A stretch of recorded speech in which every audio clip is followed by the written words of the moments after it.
Pero yung pong kasing ginagawa nila ka-Tekram na post ng kung ano-ano pinagpo-post nila, may mga amount pa silang sinasabi, meron pa silang mga binabanggit. Wala naman po kasing mangyayari sa pagpo-post po nila dahil ang naiipit ho lalo dito si Kuya.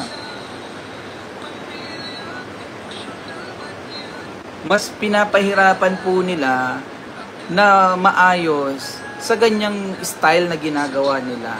Tingnan niyo po yung kay Kuya Luis. Bakit ang ayos-ayos ng transaksyon? Bakit ang ayos-ayos po ng bagay-bagay? Di ba? Kasi wala hong ganyang sausaw ng sausaw, walang post ng post, walang kung ano-ano sinasabi, no?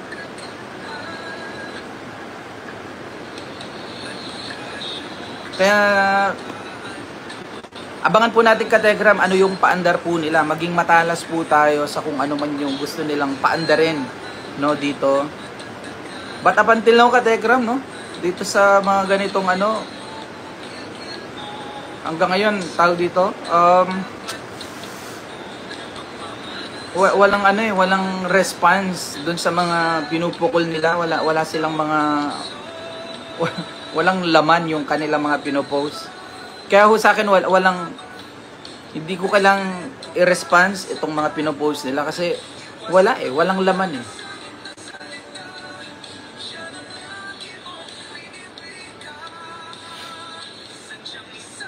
Or baka daw bina-blackmail yung bata, sabi ni Tita Sally Dizon.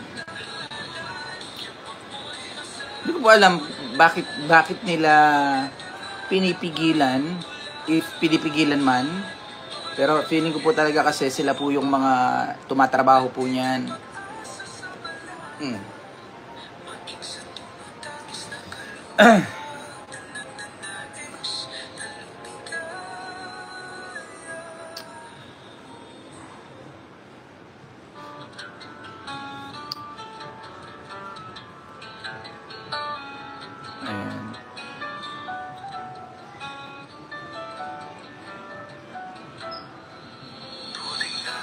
Punta tayo sa comment section. Kakapost nila, naiipid si Dave lalo, siya mapahamak. Kakapost nila, di nila alam. Di masolve ang problema sa kapost nila.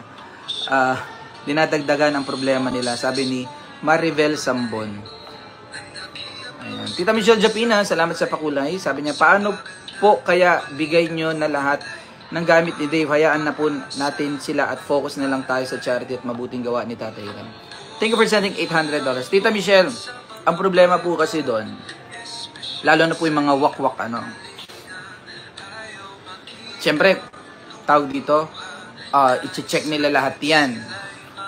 Tapos sabihin nila, bakit wala ito? O nasan ito? Diba? O diba, ano sabihin na natin, sakyan ni Kuya Dave, ay hindi ko po alam tita, kung nasan po yan. Kasi ito lang po yung binigay po sa akin eh. O diba? So lumalabas tayo na naman po yung nag-interest ng gamit niya, tayo na naman yung ng angkin ng mga gamit niya, diba? Yun po kasi yung yun yung pwede pong gawin. Alam niyo naman, wala naman pong puso yung mga yan.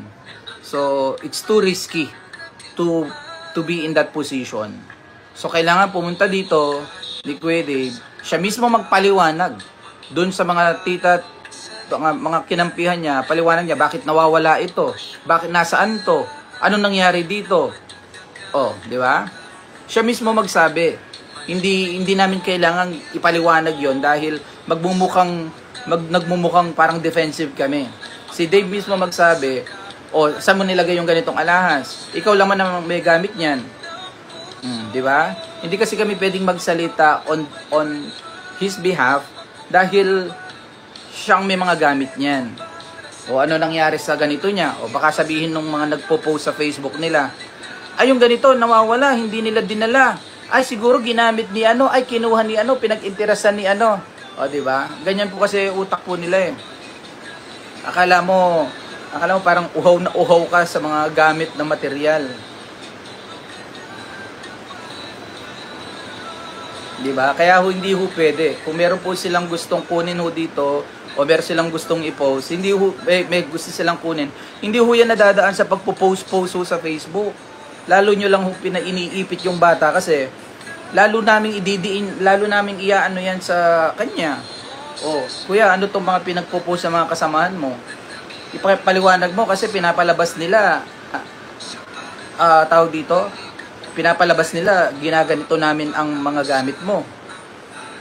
Oh, pakipaliwanag nga. Oh, tapos kuha tayo ng statement niya para isupalpal niya dun sa mga sa mga nagpo-post. Kaya maiipit si Kuya dito kung hindi siya makapagbigay ng statement against dun sa mga pinopost niya. It only means na siya mismo ang nag-a-approve ng mga bagay na yon. 'Di ba? Kung halimbawa hindi si Kuya ang hindi galing sa kanya yung mga pinopost ng mga kinampihan niya, di ba?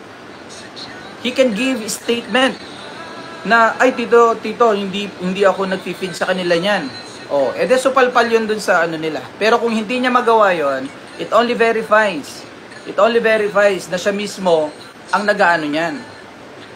Ang nagfi-feed niyan. Kami kaharap, di ba? So magkakaroon ng verification doon. Yung po katekram, kaya iniipit lalo nila si Kuya sa ginagawa nila. Pinalalabas nila na ganyan, ganito, ganyan. Yung paandar nila katekram, hindi naman po effective eh. Akala nila parang nagkakaroon sila ng hindi ko alam, baka meron pa rin ho silang malinlang. I don't know katekram, kaya pinipilit nila to. Hindi ko alam kung sa paandar ba nila, meron pa silang makumbinse, meron pa rin silang mauto. Kasi syempre kailangan nila ng kailangan nila ng pondo na magpapatuloy ng man ginawa nila sa bata, no? Sa akin wala pong problema na suportahan yung bata kasi sino ba ako para pigilan yung mga nagtumutulong, no? Ang pagtulong naman po ay karapatan ni numan. Pero sana wag ho sa paraan na may pagsisinungaling. Wag ho yung bastusan. Kasi nakakahiya sa tumulong na walang ibang iniisip. Ang alam nila tama yung sinasabi natin sa kanila, pero kasi sinungalingan naman pala. Nakakahiya yon sa mga tumutulong.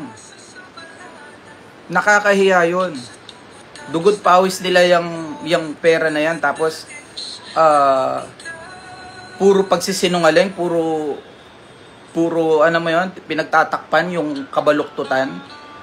'Di ba? Hindi ho ganon. Kung gusto niyo kayo ng tulong yung sa magandang paraan,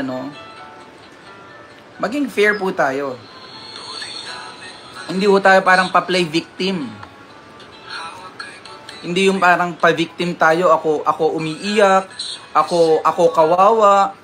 Abay, sinimulan yung problema tapos ganito, di ba? Sa amin yung sinisisi. Ayun, kaya Tita Michelle, hindi pwede. Doon may mga ganun kaming usapan, pero siyempre binabalansin natin yung pong isip ho nila. Ganyan ho kasi silang mag-isip katekram. Ang babaw. Ayan.